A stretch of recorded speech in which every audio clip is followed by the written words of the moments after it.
जी। राधे राधे भगवान, आपके चरणों में कोटि कोटि प्रणाम। महाराज जी, मेरे बचपन से हमारे घर में मांस पकता था और बचपन से ही मैं भी मांस का सेवन करता, परंतु विगत एक वर्ष से मुझे आपके श्री वचन सुनने का सौभाग्य प्राप्त हुआ और पिछले 6 महीने से मैंने मांस खाना छोड़ दिया और हमारे घर में भी मांस नहीं बनता। गुरुदेव, आपका सत्संग सुनने के पश्चात अर्थ से भी मोह थोड़ा कम हो रहा है, पर कुछ मित्रों से इस विषय पर चर्चा की तो उन सबका मानना है कि आज के दौर में इस पैसा ही सब कुछ है, और वो तो इस पर स्त्री संबंध को भी गलत नहीं मानते कि सब लोग शादीशुदा हैं। एक हम श्री जी तुम्हें के आशीर्वाद। हाँ सुन, एक हम तुम्हें कथा सुना रहे हैं, फिर इसका उत्तर देंगे हम। ब्रह्मा जी के 4 पुत्र हैं, प्रकट हुए सतयुग, त्रेता, द्वापर और कलयुग। ब्रह्मा जी ने संपूर्ण भुवनों का निर्माण किया है, क्योंकि सृष्टि रचना का कार्य ब्रह्मा जी को है। तो ब्रह्मा जी ने चारों पुत्रों को बुलाया, सतयुग, त्रेता, द्वापर, कलयुग को। सतयुग से कहा, बेटा हमारी आज्ञा है, यद्यपि मैं तुम्हारे स्वभाव को जानता हूं, तुम अपने राज्य में ऐसा कुछ विधान करना कि हमने नरक बनाया है उसमें भी प्रवेश हो, खाली न रहे। तो उनका पिताजी, ऐसा नहीं हो सकता, हमारे राज्य में कोई नरक नहीं जा सकता। द्वापर से, त्रेता से कहा, त्रेता ने कहा हम अपने बड़े भाई का अनुगमन करेंगे पिताश्री। द्वापर की तरफ देखे, बोले आपको निराश नहीं करेंगे, प्रयास करेंगे। कलयुग से कहा तो कहा, पिताजी जैसे बड़े भाई ने कहा हमारे राज्य में कोई नरक नहीं जाएगा, ऐसे हम आपको वचन देते हैं कि हमारे राज्य में कोई बिरले बच जाए तो स्वर्ग या भगवत प्राप्ति करें, सीधे सबको नरक भेजेंगे। समझ रहे हो ना? हाँ, अब तुम्हारे प्रश्न का उत्तर दे रहे हैं। हम कलयुगी प्राणी केवल इसी की प्रधानता रखते हैं, जहां शास्त्र आज्ञा करता है उसको रौंदने वाले इन मूर्ख, जिनकी मूढ़ता बढ़ी हुई है, इन मूर्खों की बातें प्रमाणित थोड़ी है। अब इनकी जो दुर्गति होगी वही तो है जो कह रहे नहीं कुछ नहीं, पाप नहीं है, मनोरंजन है। समझ, समय आएगा, समय मैं आएगा। कहता हूँ भगवान से डरो, लेकिन हाँ, नहीं किसी को समझाओ मत, आप समझ जाओ प्यारे। ये राक्षस बुद्धि वाले तुम्हारी समझ में, जो तुम्हारे द्वारा बंद, ये दैवी शक्तियां हैं, केवल भगवान की सृष्टि की सृजन के लिए तुम्हारी अर्धांगिनी बनी हुई है, तुम्हारी बेटी बनी हुई है, तुम्हारी माँ बनी हुई, तुम्हारी बहन बनी हुई। एक जो girl friend, boy friend, live in relation, ये जो सब गंदी बातें चली है ना, ये धर्म की धज्जियां उड़ा रहे हैं। महाराज जी शादीशुदा लोग हैं वो, फिर भी आप ऐसे करते हो तो पाप है ना वो। अरे भाई, हम कह रहे अपनी पाणी ग्रहण की हुई पत्नी के सिवा कहीं भी गंदी दृष्टि नहीं रखनी चाहिए। अब क्या है, इन विषयों पर हम नहीं जाना चाहते, हम केवल प्रभु की चर्चा करना चाहते हैं। और हम इसलिए थोड़ा इस विषय पर उतर जाते हैं कि अब आप ही लोग तो प्रभु के मार्ग में चलोगे, तो अगर आप ये बात नहीं समझोगे कि गलत है, निश्चित समझ लो, चाहे स्त्री हो या पुरुष, जो धर्म विरुद्ध आचरण करेगा उसको भोग भोगना ही पड़ेगा, अवश्य में भोक्तव्यम। जितने भी तुम कर्म कर रहे हो ये नष्ट नहीं हो रहे, ये जमा हो रहे हैं। ये तुम्हारे नष्ट करने के लिए अवसर खोज रहे हैं, फिर तुम्हें नष्ट करेंगे। देखो, अनंत जीवों, अनंत योनियों में भटकते हुए आज हमें मनुष्य जन्म मिला है। तो जो हमारे पास कर्म पूंजी जमा है गंदी, उसको आग लगा दे, ना कि और कमाई करके गोदाम भर ले। अब ये मूर्खतावश समझा नहीं जाता ना, इसलिए पहली बात तो हम तुम्हें धन्यवाद देते हैं कि आप वाणी सुन करके इस गंदे आचरणों का, गंदे आहार का त्याग कर रहे हैं। पर आप ऐसी आशा मत रखें कि आपके उपदेश से आपके मित्र सुधर जाएंगे, वो आपको भी बिगाड़ने की कोशिश करेंगे। तो अपने को सुरक्षित रखने के लिए कुसंग का त्याग करो। उनको सुधारने की भावना तब तुम्हारी दृढ़ होगी जब पहले तुम बहुत अच्छे हो जाओ। तुम अच्छे हो जाओगे ना, फिर तुम्हारे आचरण देख। अच्छा, इसमें यह भी बात है, आप अच्छाई पे शुरू हुई हो, पीछे बुराई रही, उसका फल दुख आएगा। तो घबरा के छोड़ मत देना कि जब से अच्छाई में लगे तब से हमारा सब गड़बड़ होना शुरू हो गया। ऐसा मतलब हो सकता है विधान, क्योंकि मान लो क्रम सुख का चलता रहा, अब पाप कर्म का क्रम आ गया और आपने अच्छाई शुरू कर दी, अब वो क्रम तो भोगना पड़ेगा। तो आपको लगेगा जिस दिन से हमने सब छोड़ा उसी दिन से मुसीबत में फंस गए। ये माया उल्टी बुद्धि सिखाती है। भैया, ये माता बहनें ऐसे दृष्टि से जो देखता है, हम फिर बार बार कहते हैं, त्रिभुवन में किसी की ताकत नहीं थी कि रावण को हरा सके। केवल यही दिमाग, यही जो तुम दिमाग बोले ना, मनोरंजन है। तो मंदोदरी छाती पीट के कहती, रहा न को कुल रोवन हारा। केवल इसी बात ने, दुर्योधन महाबली भगवान बलराम जी का चेला था, कोई ऐसी वैसी बात नहीं थी। और भगवान व्यास देव जी के द्वारा प्रकट हुए 100 पुत्र थे, लेकिन द्रौपदी पर गंदी नजर बड़े भाई की पत्नी पर गंदी नजर, तो क्या हो गया, 100 के 100 बन गए, 100 के 100 बन गए, मिट्टी में मिल गए, और सब महाबली थे। 10-10 हजार हाथियों का बल रखने वाले सब थे। ऐसे कोई साधारण एक हाथी को बस में करके दिखाओ, 10,000 हाथियों का बल रखने वाले, लेकिन एक दोस्त ने मिटिया मेट कर दिया, नहीं कर दिया। अब ये जैसे बातुल भूत विवश मतवारे, ते नहीं बोले हैं वचन विचारे, तिन कर कहा सुने। भैया आप खुद देखो, गंदे आचरण करके देखो और अच्छे आचरण करके देखो, बेविचार करके देखो, ब्रह्मचर्य रह के देखो, सात्विक भोजन करके देखो, राक्षसी भोजन, खुद अनुभव करके देखो, भगवान का नाम लेके देखो, और संसार के आचरणों को, गंदे आचरणों करके, चिंता, शोक, भय, आगामी भय की कल्पना, नाना प्रकार के शोक, ये तुम्हारे हृदय को घेर लेंगे। चाहे जितना रुपया जमा कर लो, चाहे जितने तुम बढ़िया मकान बना लो, चाहे जितना भोग सामग्री इकट्ठा कर लो, ये सब बेकार हो जाएगा। एक क्षण में काल एक ऐसा तमाचा मारेगा, सब फैल जाएगा। इसलिए अच्छे आचरण करो, अच्छा भोजन करो, नाम जप करो, गृहस्थी में हो, काम वेदना आवे, अपनी पत्नी को पाणी ग्रहण जिससे किया, उससे पत्नी को चाहिए कि भगवान ने जब संयोग बनाया तो अपने पति पर ही अपनी वृत्ति सीमित रखे। दोनों धर्म से चलो तो गृहस्थी में रहते हुए, धर्मयुक्त भोगों को भोगते हुए आप भगवान की कृपा पात्र बन जाएंगे। मनुष्य जीवन का केवल इतना ही फल नहीं कि राक्षसों की तरह। इसीलिए अब सही पूछो तो उपदेश देने का समय नहीं रह गया है। भजन करो, अपना काम बना लो, क्योंकि संसार पर ऐसा नहीं है कि सब एक ही तरह के हो। बहुत से भाई लोग ऐसे आके कहते हैं, जैसे आप कह रहे हैं कि हमने शराब छोड़ दिया, गंदे आचरण छोड़ दिए, अब हम नाम जप करें, तो थोड़ा हमारे को तसल्ली मिलती है कि हमारा बोलना, हमारा बैठना, जीवन हमारा सार्थक है। अगर 4 लोग बदल गए तो हमारा जीवन सार्थक। बस इतने के लिए बकाया हिम्मत नहीं रह गई है कि हम उपदेश करें, क्योंकि ऐसी नींव पड़ती चली जा रही है। बोलो, बच्चे बच्चियां ऐसी आदतों में फंसते चले। नई अवस्था जहां स्वास्थ्य बनाने की है, वहां स्वास्थ्य बिगाड़ा जा रहा है। नशा कोई स्वास्थ्य बनाता है क्या? हाँ, गंदी बातें, बेविचार कहीं स्वास्थ्य बनता है क्या? गंदे तुम दृश्य देख रहे हो, गंदे आचरण कर रहे हो। अब आजकल चला है कि जो बड़ा आदमी है, बड़े आदमी को बच्चा है, वो पार्टी में जाए तो बड़ा आदमी, उसको कहा जाता है बड़ी सोसाइटी। और सोसाइटी में क्या हो रहा है? सब घटिया वाली बात हो रही कि नहीं हो रही? शराब पीना, नाचना गाना, इधर उधर छूना, देखना सुनना, गंदे आचरण, यही तो है ना पार्टी। भला ऐसी पार्टी हो कि बढ़िया सुंदर भोग लगाए भगवान को और सब बैठकर नाम कीर्तन कर। अब हम मानेंगे कि हाँ ये बढ़िया पार्टी हुई, 100 लोगों का भोजन बना, ठाकुर जी का भोग लगा, 10-20 ऐसे रोड में जो भूखे बैठे उनको पवा दिया, और आप लोग पाइए और बैठकर कीर्तन कीजिए और आराम से घर जाइए, तो ये हो गई बढ़िया पार्टी। वो पार्टी लद के बेसुध गाड़ी में आ रहे, एक्सीडेंट हो गई, पार्टी खत्म। पार्टी कितने ऐसे घटनाएं हो रही है, देख रहे ना, उठा लेके को पार्टी और काट कूट पार्टी। अब ये तो तुम समाचार सब सुन ही रहे हो। हमको तो जैसे नए बच्चे जो यहाँ जुड़ते हैं वो जब बता, अब ये स्थिति कि टीचर बैठ करके छात्र के साथ मदिरापान कर रहा है। हमारे पास वो विद्यार्थी जो है तो जैसे बताए हमको, ऐसा कैसे हो सकता है, तो गुरु होते हैं। अरे बोले महाराज जी, अब आपका समय हो, ये टीचर ऐसे मेज में रखी है मदिरा, और ऐसे छात्र बैठे, और वही छात्र उनका प्रिय होगा जो लाएगा। हम कहा अब क्या विद्या हो, अध्ययन होगा क्या? तो ये बहुत समय, हम तो ये कहते हैं जो आए हो सत्संग में बड़े कृपा पात्र हो। भगवान, आज के सत्संग में आपने जैसे बताया भगवत प्राप्ति बहुत आसान है, मेरा संकल्प और दृढ़ हो गया है। बिल्कुल, ये देखो, हमें आप लोगों से किसी से कोई प्रलोभन नहीं है। अगर कोई और चाह होती तो हम तुमको सत्य कह रहे हैं, हम जबान नहीं खोलते और एकांत नहीं छोड़ते। एक चाह पैदा हो गई है कि अब हमारा आखिरी समय है, क्योंकि किडनी फेल है, कभी भी ठाकुर जी ट्रांसफर कर सकते हैं। अब जो कुछ गुरु से मिला है और जो कुछ जिंदगी में अनुभव हुआ है, तो हमने समाज का अन्न खाया है, समाज का वस्त्र पहना है। तो अब जो पकड़ पाओ, ना पकड़ पाओ ना। भगवान, आपका दर्शन कर लिया, अब तो लगता है अब को तो नाचना चाहिए। हम इसीलिए केवल बोलते हैं भैया कि आपका जीवन बदल जाए, और हम सत्य कहते हैं। अगर आप श्रद्धा से स्वीकार कर लोगे तो ये प्रवचन नहीं है, भूत की तरह तुम्हारे ऊपर वचन चढ़ जाएंगे। क्योंकि हम वही बोलते हैं जो गुरु कृपा से यहाँ है, नहीं तो फिर नहीं।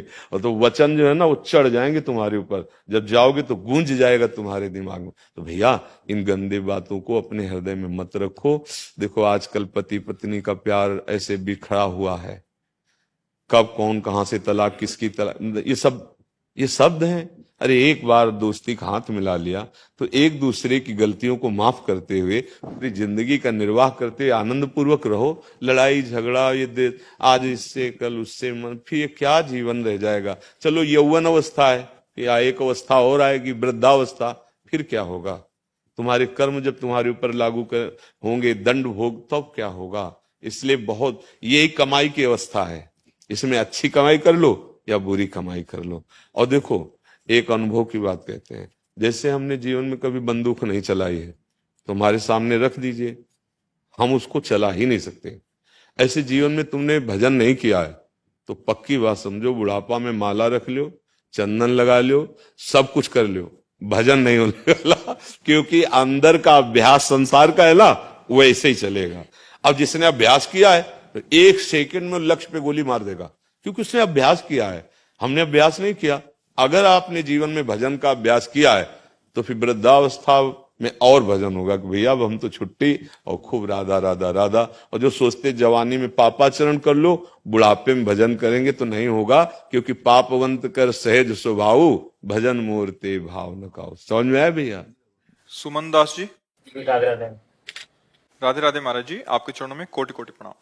महाराज जी, हम इंद्रियों को कैसे जीतें? अगर हम हठ पूर्वक इंद्रियों को विषय भोगों से रोकें तो भी मन बार बार विषयों का चिंतन करता है, इससे भी क्या हम दंभी या मिथ्याचारी कहलाएंगे? ऐसा क्या करें महाराज जी मन विषयों की तरफ किसका ही ना जाए? प्रश्न है बच्चा? पहला शब्द है त्याग, फिर दूसरा शब्द है वैराग्य, फिर तीसरा शब्द है उपरति। पहले शब्द में शांति शब्द का प्रयोग भगवान ने कह दिया, त्यागात शांति अनंतरम। त्याग का स्वरूप होता है कि जैसे हम गृहस्थ हैं, हमारे पास वो जो व्यवस्था भगवान ने दी है और उस व्यवस्था में हम संतुष्ट हैं, इंद्रियों से भोग रहे हैं, वो भजन में बाधक नहीं होगी। अब अगर हमारी इंद्री कहीं और जा रही, अब उसे शासन में लेना है। चाह रहे हैं हम पर करेंगे नहीं। हमारे अंदर भोगों की चाह है पर हम गलत नहीं जाने, इसका नाम है त्याग। वो अंदर से भोग लालसा है पर बाहर से हम अधर्म आचरण नहीं करेंगे, इसका नाम त्याग है। मतलब धर्म पूर्वक भोग भोगने के लिए मना नहीं किया गया है, ये भी बात समझो। गृहस्थ धर्म में धर्म पूर्वक विषयों का सेवन करना अनिवार्य है। विरक्त मार्ग में किसी भी तरह से विषयों का सेवन करना अनिवार्य नहीं रखा गया, वह निषेध रखा गया है। समस्त विषयों का त्याग करके केवल प्राण आहार का पोषण और शरीर ढकने के लिए वस्त्र और रात दिन भजन और उसका फल जगत मंगल, तभी तो संत जगत पूज्य होते हैं। मान लो आप लोग सब आके सर झुकाए तो किस बात के लिए सर झुकाए हो? इसके लिए थोड़ी कि हम पीला और लाल ये पहने इसलिए, नहीं, इसके लिए नहीं झुकता। सर इसलिए झुकता है कि जो वहां हम फिसल गए वहां तुम पास हो गए और तुम निरंतर भजन करके हम सबका मंगल कर रहे हो, इसलिए हे देव हम आपको प्रणाम करते हैं। इसलिए संतों कोई भी हो, चाहे राष्ट्र का कितना भी बड़ा पदाधिकारी संतों को तो ऐसे करता है ना, तो क्या उनका पद क्या है? वो तो बड़े पदों में जगत के माननीय पद हैं, लेकिन उनका परम पद है, क्योंकि वो भगवान में निरंतर चित्त लगाए हुए जगत मंगल करते रहते हैं। तो हमारी इंद्रियां तभी कब्जे में होंगी, पहले उनका हम क्रम समझें। बुद्धि सबसे श्रेष्ठ है, उसके नीचे मन है, मन के नीचे इंद्रियां हैं। पर उल्टा हमारा हो गया कि बलवान सबसे ज्यादा विषय हो गया। विषयों ने इंद्रियों को आकर्षित कर लिया, इंद्रिय ने मन को अधीन कर लिया और मन ने बुद्धि को अधीन कर लिया और हमारी दुर्दशा प्रारंभ हो गई। अब पहला काम होना चाहिए बुद्धि का शुद्ध होना। बुद्धि शुद्ध हो जाने का मतलब होता है विवेक। विवेक होता है सत्संग से, सत्संग मिलता है भगवान की कृपा से। बिन सत्संग विवेक न होई और राम कृपा बिन सुलभ न सोई। तो हमें तो लगता है कि अगर सत्संग मिल गया तो मानो भगवान की कृपा हो गई। अब बुद्धि शुद्ध होने लगी। अब मन जो इंद्रियों के अधीन होकर विषयों में गलत जा रहा है उसको हमने रोक दिया। यद्यपि हृदय में चाह है, नहीं भोगेंगे, इसका नाम त्याग। थोड़े दिनों के बाद वो जलन शांत हो जाएगी। जैसे इसका अनुभव है, एक बार आया 100%, और आपने कोई भी स्वागत सम्मान उसका नहीं किया, आप अपने भजन में लगे हुए हैं। अब भारी जलन, भारी विक्षेप, अगली बार आएगा 90%, फिर उतरता चला जाएगा 88, 87, 86, जैसा भजन बढ़ रहा है। अगर आपने संयोग कर दिया तो 100 की जगह वो शास्त्र हो जाएगा, फैल जाएगा पूरे हृदय में। और ये मनुष्य की बुद्धि निर्णय गलत देती है, यार जलन हो रही है, अगर हम ये चीज खा लेते हैं, भोग लेते हैं तो शांति मिल जाएगी। और भगवान कह रहे त्यागात शांति अनंतरम, और हमारी बुद्धि हमको सिखाती है भोगात शांति अनंतरम। तो वो दम्भ नहीं कहा जाता, वो त्याग कहा जाता है।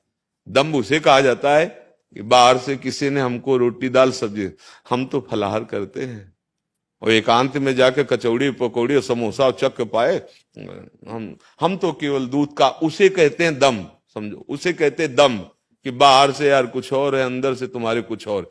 इसे दम्भ नहीं कहते, इसे त्याग कहते। उसने प्रथम सीढ़ी पे पैर जमाया कि भोग की इच्छा है पर मैं अधर्म आचरण के भोग नहीं भोगूंगा। अब इसके ऊपर आगे जब उसकी वृत्ति भजन के प्रभाव से बढ़ी तो उसे कहते हैं वैराग्य।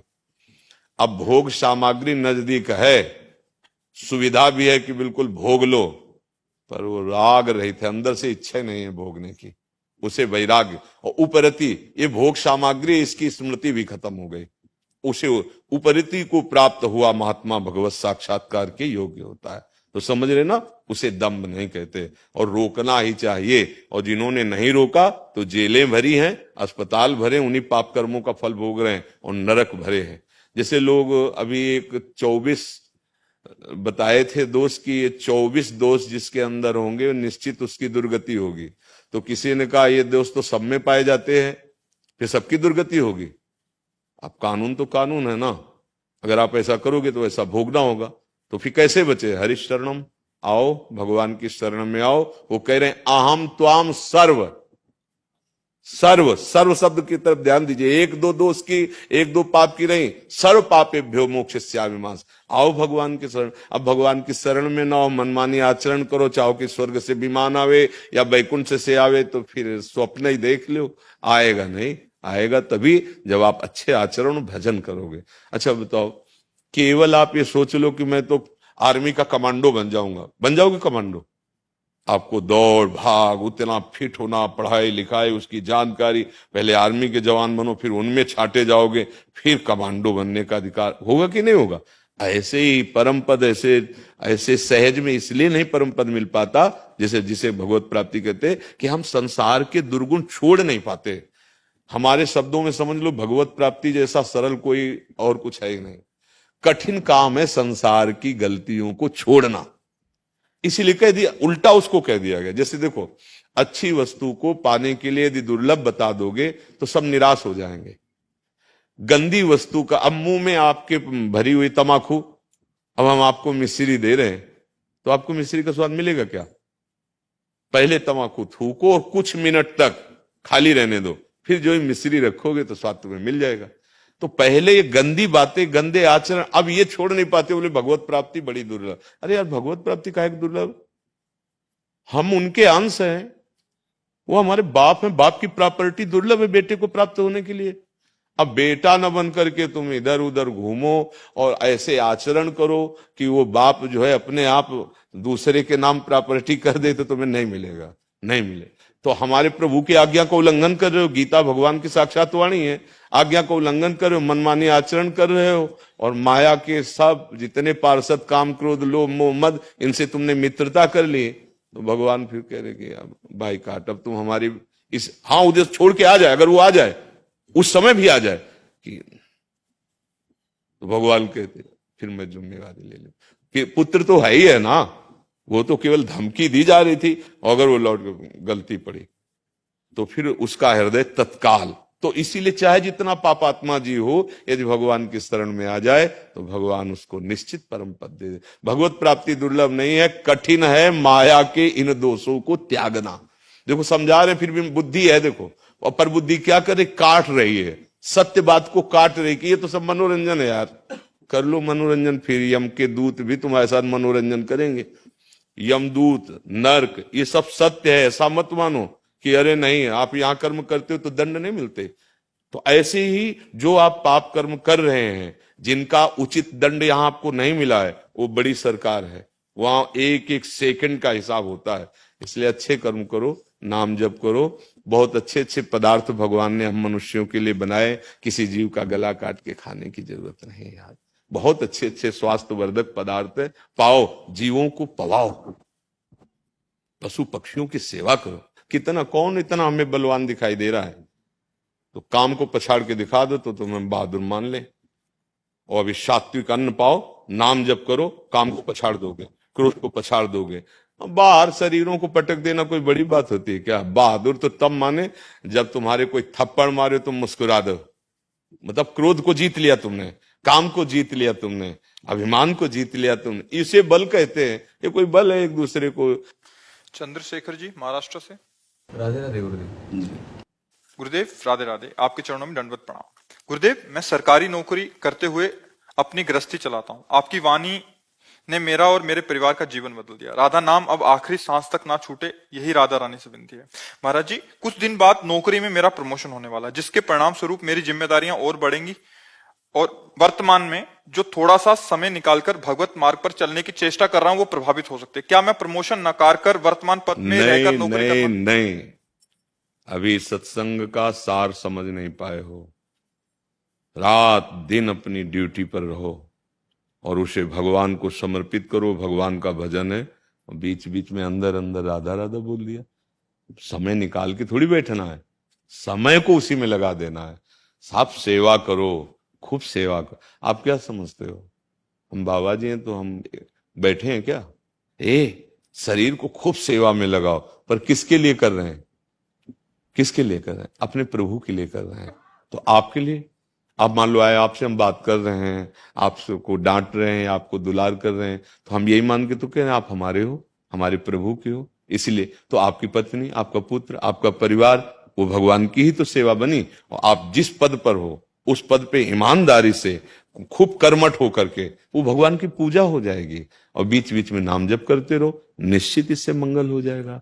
ये थोड़ी हो कि हम छोड़ छाड़ करके और ऐसे बैठने से काम नहीं चलता। जब तक जान है, हम बोल पाएंगे, चल पाएंगे, तब तक समाज सेवा करेंगे।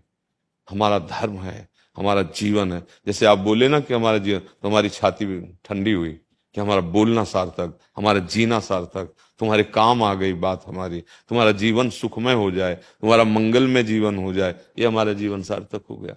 तो इसमें तो घबराना नहीं है।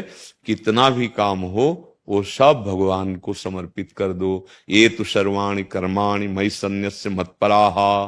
भगवान कह रहे जितने भी कर्म हैं ये तो सर्वाणि, ऐसा नहीं लिखा कि आप यज्ञानि, आप ये शब्द क्या है? ये तो सर्वाणि, सर्वाणि में सब काम आ गए ना, सब सृष्टि के भगवान के कार्य। ये तो सर्वाणि कर्माणि मयि सन्न्यस्य मत्पराहा, मेरे को समर्पित कर दो, मेरे परायण हो जाओ और मेरा जितना बने स्मरण कर लो। इसी से भगवत प्राप्ति हो जाएगी। भगवत प्राप्ति बहुत सरल है। जिन लोगों को लगता है भगवत प्राप्ति कठिन है, उनकी बातें मत सुनना। कठिन है संसार से आसक्ति हटा पाना, भगवान का मिलना कठिन नहीं। गंदी बातें छोड़ना कठिन है, भगवान का मिलना कठिन नहीं। एक बार सब गंदे आचरण छोड़ करके थोड़े दिन नाम जप करो, और अगर रोना आ गया, रुदु सुस्वरम राजन कृष्ण दर्शन लालसा, तो यहीं पैदा है, यहीं प्रेम जहां प्रकट हुआ तो यहीं भय प्रकट कृपाला दीन, यही नारायण या गौर श्याम को हृदय निकुंज बसई। भगवान दूर नहीं है, दूरी हमें अनुभव करा रहा है संसार का राग, गलत आचरण, गंदी बातें, गंदा चिंतन, ये हमें भगवान से दूर करा। देखो हम तो पहली बार आपको देख रहे हैं, लेकिन आपका हमारे प्रति भाव हुआ तो परिवर्तन हुआ कि नहीं हुआ? तो आपने देखा, हम तो आज आपको देख रहे हैं, लेकिन आपने पहले से हमारी बात मान ली तो आपको लाभ मिला कि नहीं मिला? तो अगर हम भगवान को मान लेते हैं, हम तो अल्पज्ञ जीव हैं, जब सामने आए तब हम आपको जान रहे, लेकिन भगवान तो वहीं जान रहे हैं जहां आप सुमिरन कर रहे हो। फिर आपको जो काम दिया है, जो सेवा दी, उसे भगवान की मान रहे हो, तो भगवान मान रहे हैं ना कि मेरी सेवा कर रहा है। देखो अब जैसे यहाँ सेवा है, एक आदमी यहाँ ये खड़े हैं, एक आदमी गेट में खड़ा है, एक आदमी दूर सोनी लगा रहा है, और एक आदमी 1000 कोस दूर बैठकर हमारी बात मान रहा है। सबको बराबर लाभ मिलेगा? उसमें ये नहीं कि हमारे पास खड़े हैं तो इनको ज्यादा मिलेगा, उसको थोड़ा इससे कम मिलेगा, वो दूर है तो उसको, ऐसा नहीं। देखो हुआ ना आपको लाभ, हमारे पास है, हमारी बात नहीं मानेगा तो यहाँ पास बैठे भी उसे कोई लाभ नहीं मिलेगा, पक्की बात।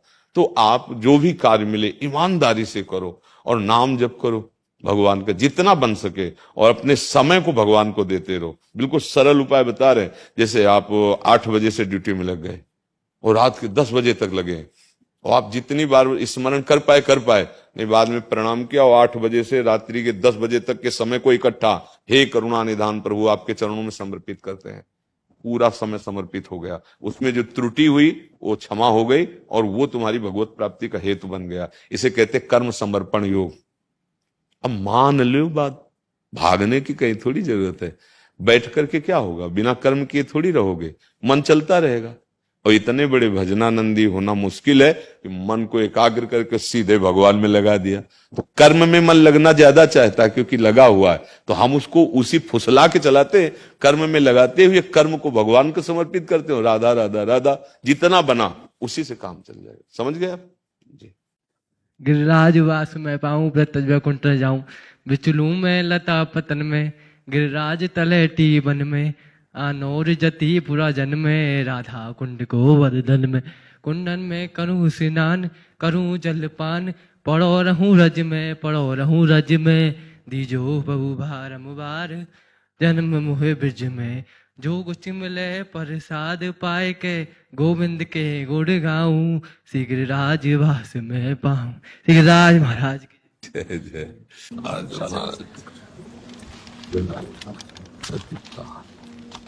हो भाग्य सब अंदर करके, अंदर करके। महाराज जी ये सब रमण रेती में अपने उदासीन काठनी आश्रम में सब पढ़ते हैं बालक, अंदर रोज आपके सत्संग सुनते हैं, अंदर आकर बैठ। और आप हमारा तो कोई बल नहीं है, सदगुरुदेव भगवान कहे हैं इन लोगों को संभालो। अब हम तो खुद गिरे हुए हैं और इसको क्या संभाले, नहीं। कोई योग्यता नहीं, बस आपके वचन के सहारे बस रात को सुनाते हैं, और आप जैसे दिनचर्या बताए हो कोशिश करते हैं, एक साथ हम लोग एक साथ मिलके निभाने का कोशिश कर रहे हैं। बिल्कुल। बस आपसे प्रार्थना इतनी है कि आप जैसे बाहर से वचन के द्वारा संभाल रहे हो, अंदर थोड़ा बल दे दीजिए कि आपके वचन पालन कर पाए बस। जी वो तो आप में सामर्थ है। आसन दो, बैठ जाओ, एक मिनट आसन दे दो, बैठ जाओ। आप में सामर्थ है। आप बस एक प्रधान बात, जैसे कोई भी महल उसकी नींव मजबूत हो तो बहुत सुंदर होता है, ऐसे हमारी साधना की नींव ब्रह्मचर्य है। अगर ब्रह्मचर्य हम लोग संभाल लें गुरु कृपा से, और स्मृति भगवत चरणारविंद की, नाम की, तो किसी भी मार्ग में जाया जाए विजय श्री को प्राप्त होगा। फिर ये भगवत मार्ग तो इसी के आधार पर है। नवीन बच्चे हो, कहीं किसी भी तरह का कोई कुसंगी दृश्य, व्यक्ति, वचन, आहार, इससे बचना होगा। जिस आहार के पाने से गंदी मन में स्फुरना हो, जिस व्यक्ति के मिलने से गंदा चिंतन, जिस दृश्य के देखने से गंदी बात, वो नहीं। क्योंकि जैसे आप रह रहे हो, ये बहुत पूर्व से हमारी परंपरा रही है। गुरुकुलों में चाहे वो राजकुमार हो, चाहे वो किसी साधारण गृहस्थ का बालक हो, और वहीं से परिपक्व होकर के ऐसे निकलते थे कि अगर गृहस्थ में भी गए तो वो राज ऋषि की तरह, हाँ ऋषि ही कहे जाते थे। थोड़े दिन गृहस्थी में फिर अपने स्वरूप में आ गए। तो ऐसे ही किधर भी किसी भी मार्ग में जाना हो, ब्रह्मचर्य अति अनिवार्य है। ब्रह्मचर्य पर दृष्टि रखना और नाम स्मरण, जो गुरु जी ने नाम दिया है उस नाम का स्मरण करते रहना।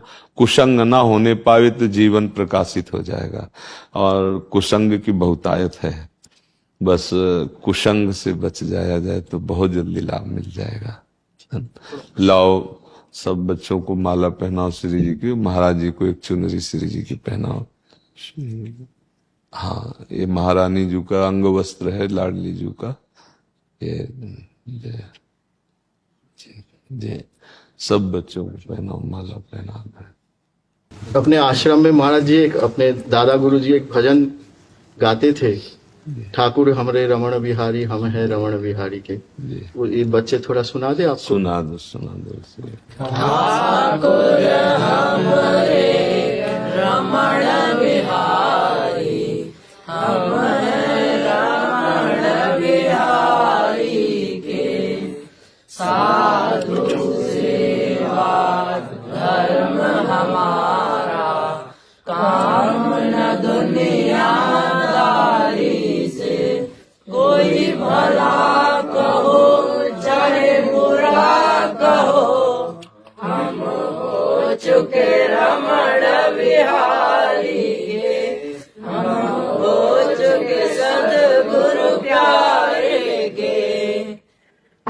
बहुत सुंदर, बहुत सुंदर, बहुत सुंदर। आप कृपा बनाए रखिए कि हम लोग आपके वचन पर चल पाए बस। जी और जी, कुछ जी। लाडली लाल प्रिया महर्षि, आप एक पंजाबी गानों गाते हैं, पंजाबी, उसमें 2 लाइनें राधा नाम की सुनाना चाहते थे, बहुत रिक्वेस्ट कर रहे थे। आपके आशीर्वाद से मैं पंजाबी गाने गाती हूँ, पंजाबी पिक्चरों में आपके आशीर्वाद पे, राधा रानी के आशीर्वाद पे। राधा राधा राधा श्री राधा श्री राधा, राधा राधा राधा श्री राधा श्री राधा, राधा श्री राधा, राधा श्री राधा, राधा श्री राधा, राधा श्री राधा, राधा श्री राधा, राधा राधा श्री राधा श्री राधा, राधा राधा राधा श्री राधा श्री बहुत सुंदर। अब आप जो पंजाबी गाने में अगर किसी महापुरुष के पद याद, जैसे बुल्ले शाह या किसी महापुरुष, एक सुना दो। बहुत सुंदर स्वर है आप लोगों का, सुनो, एक सुनो, 2 मिनट में, हाँ सुनाओ, जो आपको के पर किसी महापुरुषों की वाणी से जुड़ा हुआ हो, लौकिक एकदम हमारे आगे नहीं चलेगा। आपको कहते हैं कोई पद ऐसे? एक लाइन। हाँ, एक लाइन।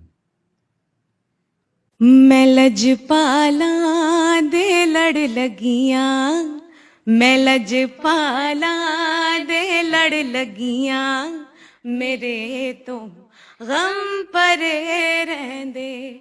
मैं लजपाला दे लड़ लगियां, मैं लजपाला दे लड़ लगियां, मेरे तो गम परे रहंदे। मैं लजपाला दे लड़ लगियां, मेरे तो गम परे रहंदे। मैं लजपाला दे लड़ लगियां, मेरे तो गम परे रहंदे।